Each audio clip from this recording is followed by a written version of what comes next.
past, and there's probably been times where Grace has heard me maybe in a different circle on the peripheral saying something, and said, actually, that, you know, she's very outspoken. She'll say to me, like, didn't agree with what you said there, or that was, you know, not on that you said that, or that they said that.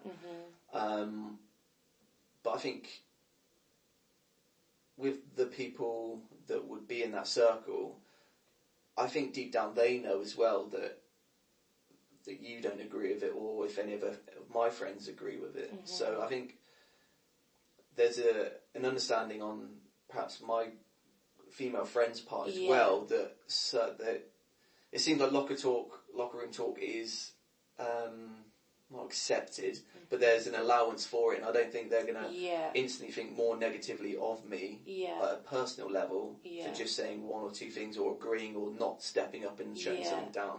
So I think they'll just potentially, I think that they might just brush it off as, actually, I know Mike or Guy or whoever is actually, they don't believe in that, they're just saying that to fit in. So I think there is an acceptance, perhaps only marginal or tiny, on the part of my female friends anyway. Okay.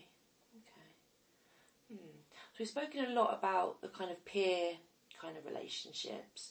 Do you notice a kind of difference in how you might think about masculinity in terms of maybe work environments? I think it works much more like a close friendship circle that I've been describing. I think a couple of reasons for that. It's more formal. So you don't have... it's much more diverse. Being not just having females there, but also having people from many different cultures, especially the work where I am. So I think that sort of stops any locker room talk, as it were.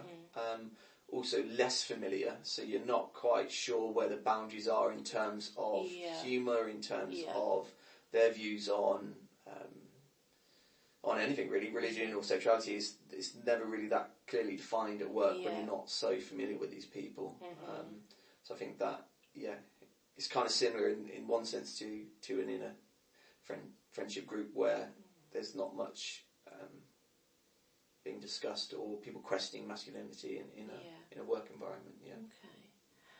And right back at the beginning, you kind of termed this kind of like alpha kind of male as quite an old, outdated, and maybe not so relevant kind of concept. What made you say that?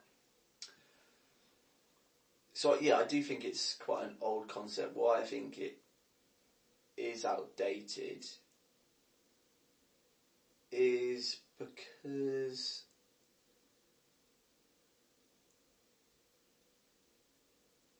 I think just times in general are changing. People are becoming much more accepting of individuals for who they are. And stereotypes are being sort of dismantled, increasingly so. And if we're looking at religion, race, sexuality, I think people in general, even if you just look back to, say, Grace's granddad, who's now 70-something, I think views have changed dramatically in terms of not just race and sexuality, like I said, but also views on masculinity and what a man should be. And I think there's a couple of reasons for that, because women more and more are, if we're rewinding 100 years ago, are encouraged to work, and you know, it's a much more equal relationship now. In terms of male and female, there's no clear lines what someone should be. A man isn't necessarily the breadwinner, and the woman isn't necessarily the sort of the minder of the child. If if you do fall pregnant, roles are becoming, traditional roles that people may have laid out back in the day are becoming blurred. So I do think there's a lot less pressure for a man to be a man, if that makes sense. I've said that the media can or has made or helped drive this view of masculinity, which I deem negative in terms of being that alpha or that jock, that lad in the extremes. But I think it also has a part to play in helping to blur those lines and making people perhaps more aware of, that it's okay to, as a male's point of view, to help out around the house and to do perhaps less traditionally perceived roles like cleaning or cooking or something like that. So. And how do you feel about those blurrings of those lines? Good. Yeah, I think I don't see it. I struggle to, or I understand where it sort of perhaps came from, but there's just no place for that in today's society, I think, anyway. Grace is no less capable of me of doing X, Y, and Z. You know, she's can do anything and many more things better than I can, and it seems silly to pigeonhole people or to put people in compartments and say, actually, no, you need to be like this or you need to be like that. So I think it's only a good thing, and it seems I can't quite see how it's still can be an issue today, sort of thing. Have you come across other kind of friends or colleagues that may see it as more of an issue? Are there people that you've come across who feel that those lines shouldn't be blurred? Yeah, there's definitely sort of one close friend. He doesn't do any cooking, any cleaning, anything like that. And if you sort of, I've never directly asked him, but he's always sort of made me aware or friends aware that it's great because he goes home and there is food waiting for him. He doesn't even know how to work a washing machine. He finds that funny. So he's sort of being provided for by his partner. And I see that as a much more traditional relationship, and something that would have been similar to Grace's granddad and his wife growing up. And he's very happy with that. And he earns a bigger salary. And I think he likes those roles. So he would be less willing to sort of change or challenge that. And have you noticed any, or do you think there are any potential consequences for that? Has there been consequences for him or any impacts of that? No impacts, no consequences to date.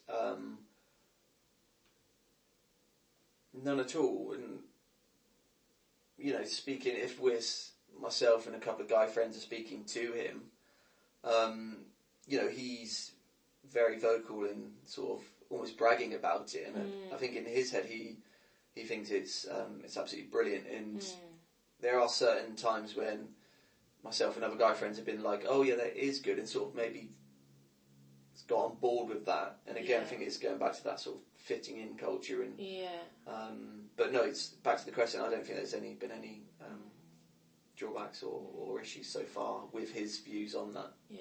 So when you're in that situation with him, with a couple of other friends, are the other friends who are there, are they more similar to your and Grace's setup? Or? Yeah, I would say, and even then, we would still perhaps be there like, oh yeah, that is good, or you've got it right, you've got it sorted. And, that's quite interesting. Yeah, and so, you know, I don't agree with that because I've just told you that I like to cook and I like the fact that our roles are shared, but I felt, because he's been the first to speak and has been vocal about it, I've been there like, oh yeah, no, that sounds good, you've got it right, and a couple of my friends have said similar things, and but again, I don't believe in that. It's just, I haven't been one to challenge it and say, actually, I think that's ridiculous, that's an outdated view, and I think you should actually pull your weight and learn how to use a washing machine. I've not said that. What stops you from saying exactly that? What stops me? I think it's just going back to, I don't want to, I'm a bit of a people pleaser, which doesn't help, so I'm just going to typically do agree with, I'm moulded into the situation, I will agree with that, because I want to sort of get along with whoever I'm with, close friends or if they're not close anyway. So that's one issue, but I think it's just the fact that you don't want to stop that, because then you challenge it, it means that you sort of agree that roles should be different. And I would perceive that person as very masculine. So if I'm saying, actually, you don't have it right, I think you're wrong, the only way is down, really, in terms of if you're looking at